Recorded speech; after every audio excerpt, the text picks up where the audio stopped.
ጤና ይስጥልን የአሻም ተከታታዮች የዛሬ ዕለተ ማክሰኞ መስከረም 6 ቀን 2018 ዓ.ም የአሻም 7 ዜናዎች የሚያልፉበት ሰዓት ላይ ደርሰናል። እኔ ፍራውል ኃይሉ የዕለቱ ተረኛ አሳላፊ ነኝ። አብራችሁን ቆዩ። በቅድሚያ ርዕሰ ጉዳዮችን ጠቁማችሁ ሚኒስተሩ ምርትን ለሌላ ነጋዴ ለመሸጥ ፈቃደኛ አለመሆን ህገወጥ የንግድ ተግባር መሆኑን አስታወቀ። የህዳሴ ግድብ በህብረ ብሔራዊነት አንድነት ለላቀ ስኬት መብቃት እንደሚቻል ሁነኛ ማሳያ መሆኑን ርዕሰ መስተዳደር እንዳሻው ጣሰው ገለጹ።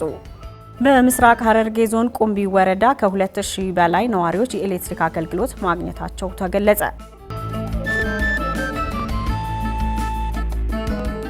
ሚኒስተሩ ምርትን ለሌላ ነጋዴ ለመሸጥ ፈቃደኛ አለመሆን ህገወጥ የንግድ ተግባር መሆኑን አስታወቀ።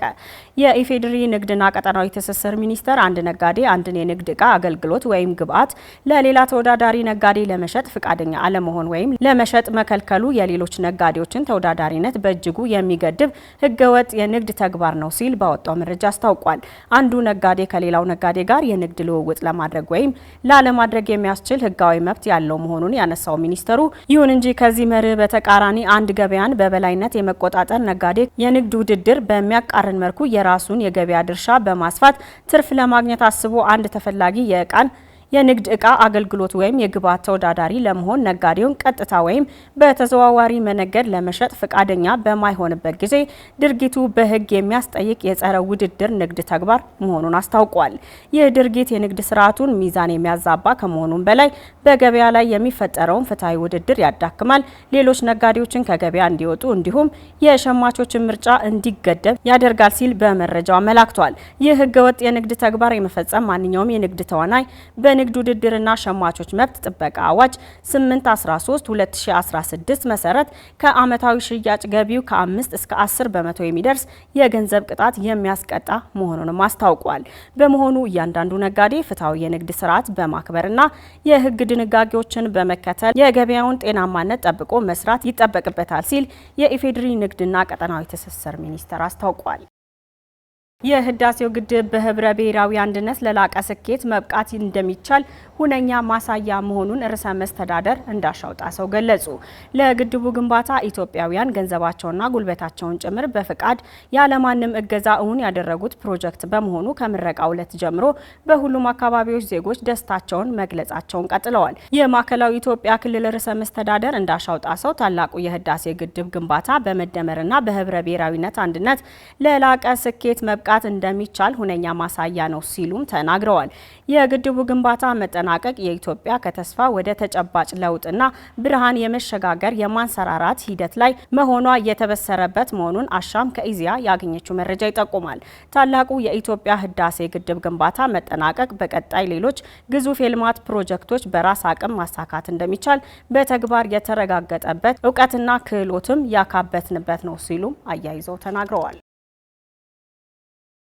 በምስራቅ ሐረርጌ ዞን ቁምቢ ወረዳ ከ2000 በላይ ነዋሪዎች የኤሌክትሪክ አገልግሎት ማግኘታቸው ተገለጸ።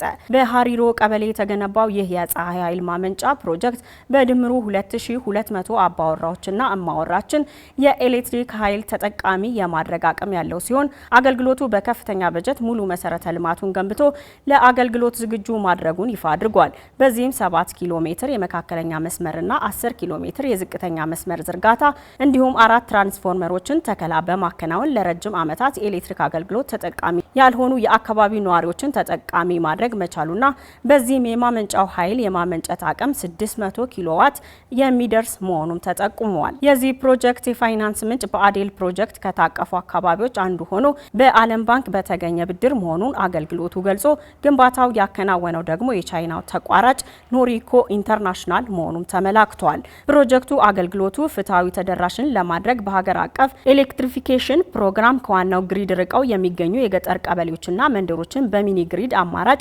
የኤሌክትሪክ ተጠቃሚ ለማድረግ እየተተገበረ ከሚገኘው ፕሮጀክት አንዱ ነው ተብሏል። የሃሪሮ የፀሐይ ኃይል ማመንጫ ፕሮጀክት የአካባቢው ህብረተሰብ አኗኗር ማሻሻል፣ የትምህርትና የጤና አገልግሎት ለማስፋት ጠቀሜታው የላቀ መሆኑና በቀጣይ ፕሮጀክቱን መጠናቀቁን ለማብሰር በከፍተኛ የስራ ኃላፊዎች የሚመረቅ መሆኑን አሻም ከኢትዮጵያ ኤሌክትሪክ አገልግሎት ያገኘችው መረጃ ይጠቁማል። የአፍሪካ ሀገራት ዲሞክራሲ ስርዓትን ለማጠናከር ይበልጥ ሊሰሩ እንደሚገባ የአፍሪካ ህብረት ኮሚሽን ሊቀመንበር መሐመድ አሊ የሱፍ አሳሰቡ።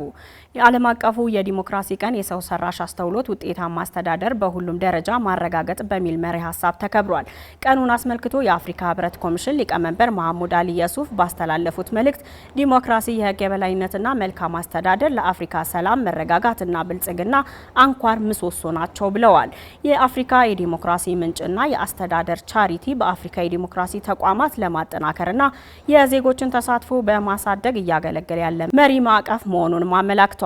ሊቀመንበሩ ቀኑን ያለፈውን ጊዜ መለስ ብለን የምናይበትና ለአዲስ ተግባር የምንነሳሳበት ነው ሲሉም ገልጸውታል። የአፍሪካ ህብረት አባል አገራት ለሀገሪቱ ብልጽግናና ትስስር እሴቶች የሆኑ ዲሞክራሲያዊ ስርዓት ግንባታን ለማጠናከር፣ ተጠያቂነት ለማስፈንና ሁሉን አቀፍ አስተዳደር ለማረጋገጥ ይበልጥ በቁርጠኝነት እንደሚሰሩ መልእክታቸውን አስተላልፈዋል።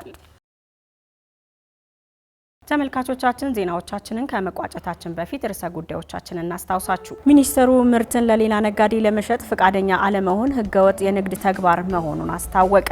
የህዳሴ ግድብ በህብረ ብሔራዊነት አንድነት ለላቀ ስኬት መብቃት እንደሚቻል ሁነኛ ማሳያ መሆኑን ርዕሰ መስተዳደር እንዳሻው ጣሰው ገለጹ። በምስራቅ ሐረርጌ ዞን ቁምቢ ወረዳ ከ2000 በላይ ነዋሪዎች የኤሌክትሪክ አገልግሎት ማግኘታቸው ተገለጸ። ለዛሬ ዕለተ ማክሰኞ መስከረም 6 ቀን 2018 ዓ.ም የያዝናቸው የአሻም 7 ዜናዎች እዚህ ላይ ተጠናቀዋል። ስለተከታተላችሁ እናመሰግናለን። እኔ ፍራኦል ኃይሉ የዕለቱ ተረኛ አሳላፊ ነበርኩ። ከቀሪ የአሻም መሰናዶች ጋር መልካም ቆይታ እየተመኘው እኔ ከወዲሁ ተሰናበትኩኝ። አሻም ለሁላችን!